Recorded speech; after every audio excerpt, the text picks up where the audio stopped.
look at he's getting along with musicians. If he gets along with musicians, he gets along with music. She associates him with music, and somehow that will spark the love, and the it will, the amber turns into a fire of love between the two. But I think, again, there's a lot of pre-work he's trying to do here. I do believe he probably brought the photographer in. And she said, oh, it's probably a good idea. Maybe she had spoken with him during the week, and you made a comment like, oh, you're such a stiff person around people. You just don't seem to, mix well. You're kind of a loner. And then he's trying to prove, no, I'm one of the guys. And he's, I guess we all have to judge whether he's actually pulling that off. So I think those are that's the party, and then the rest is the band. Another member of the band who I think I'd like to point out is it's the clarinet player. He's over to the right. He's between the two trombones. He's behind kind of the woman to her right. You see her hand is coming into his plane of the photograph. And he's playing the clarinet. And what I want to do is I want to speak to there's kind of a bendiness going on here. You see, he's kind of like everyone else. The musicians have a certain economy. They're taking up space. They're able to play their instrument. He's a little bent. He needs a little bit of room. And I'm thinking, that maybe that's his signature move. Like when he's just about to go into the solo, he makes this kind of gyrating move where he creates his space. And maybe his fans, when he's playing the clubs, they use that's an important move. Like when they see that, they're clapping even before he's actually got the note out. Or maybe it's a signature move before he makes, before he takes he hits a particular key or note or a very famous part of the song. But he's definitely, that's his tell. Like when someone's playing poker, and you kind of know that they have a good hand. He's kind of saying, he's moving his hips over there to the left and making space and saying, I have a good hand. I'm about to play the solo. So I think that's an important thing to point out in the picture also, because that brings to my other kind of one of my last points here I want to make about space and what happened to the band era, people say. And clearly advances in electronics is important. It was easier to bring music. You didn't have to bring all these people, these bodies.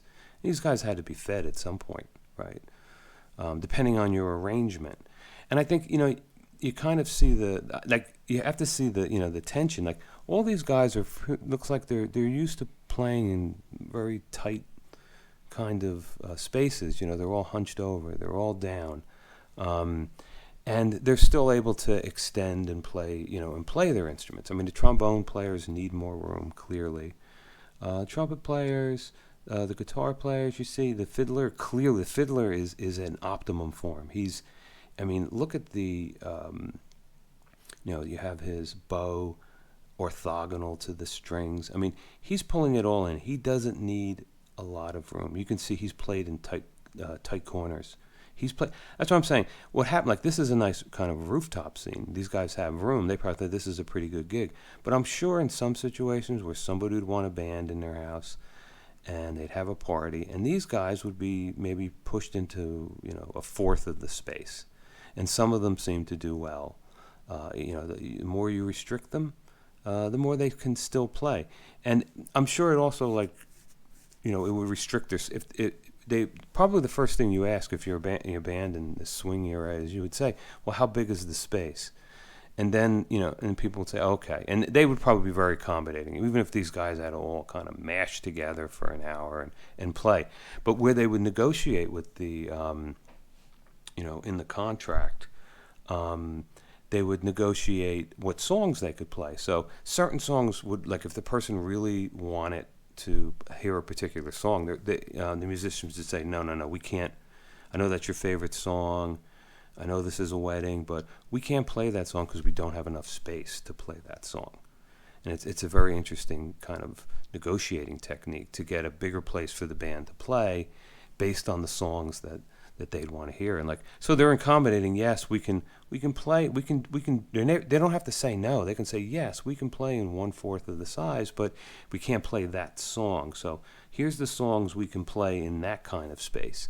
And that was the way it was negotiated. And I'm sure the guy who's playing the kind of leany gentleman with the clarinet, I'm sure in his contract, that was in his contract. He would get that extra space. He would get that to make that move, so that he could stand out, and it was part of his trademark.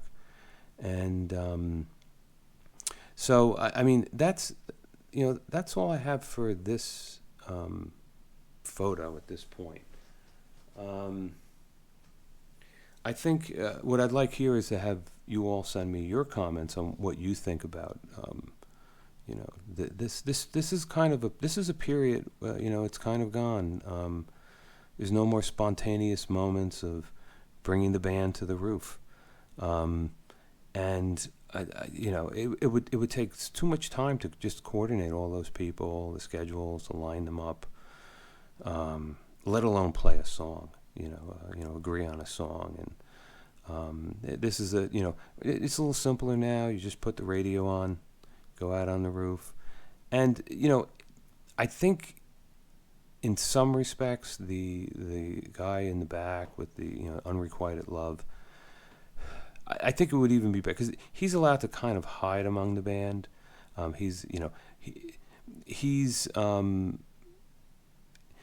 he could also be, and I'll bring this out too. He could also be someone who showed up at the party. He likes to crash parties, and he kind of showed up. And usually, there's enough people there, but these people don't have a lot of friends.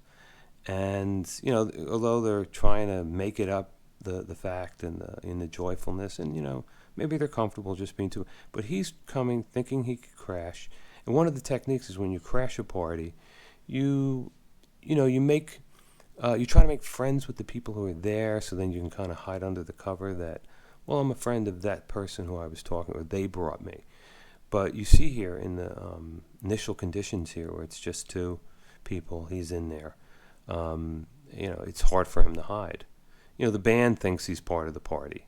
It's all kind of living in that ambiguous space of who brought who. And again, he's focusing in on the photographer, and maybe he's with the photographer. But I like my other story about the triangle, because I think it's more fitting. It fits the behavior of what we're seeing here. So again, if anyone has anything they'd like to send me on this photo, I appreciate that. And again, keep sending them in. This is the work. This is the work we wanted to do. This is the